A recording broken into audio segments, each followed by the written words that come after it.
Pour aménager l'espace de vie d'une personne autiste, il faut avoir en tête 3 aspects qui caractérisent leur personnalité.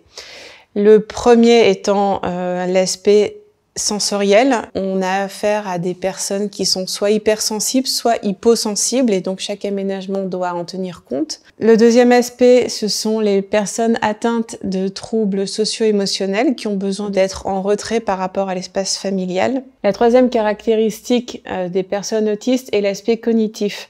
Et les aménagements dans la maison doivent permettre de développer au maximum leur autonomie.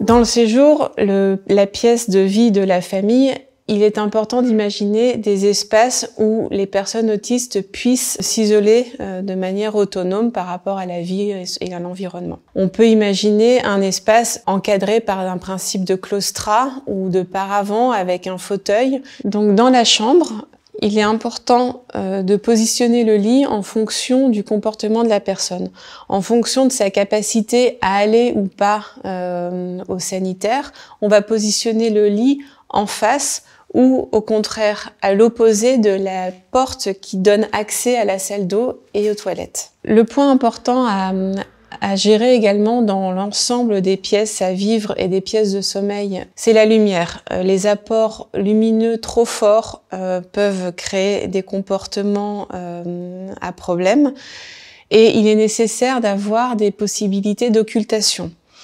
Donc tout ce qui est volets et persiennes sont intéressants pour gérer les apports lumineux extérieurs. Et à l'intérieur, il faut envisager des lumières à LED sur variateur pour modifier les ambiances et les atmosphères en fonction des comportements de chacun. Donc pour favoriser l'autonomie des personnes autistes, il est important d'organiser le rangement de la maison en fonction des tâches à effectuer et en fonction de son quotidien. Par exemple, les tâches quotidiennes pour s'habiller, on va privilégier de ranger les vêtements toujours dans la même boîte pour que chaque matin, la personne sache qu'elle doit mettre les vêtements qui sont issus de cette boîte-là. Pour favoriser l'apprentissage, il est important qu'au niveau des espaces de travail, on imagine de les concentrer au sein d'un espace entre guillemets cocooning avec des parois mi-hauteur pour focaliser l'attention sur l'espace de travail justement et éviter que la personne soit distraite par des stimuli sensoriels externes à la tâche qu'il doit effectuer.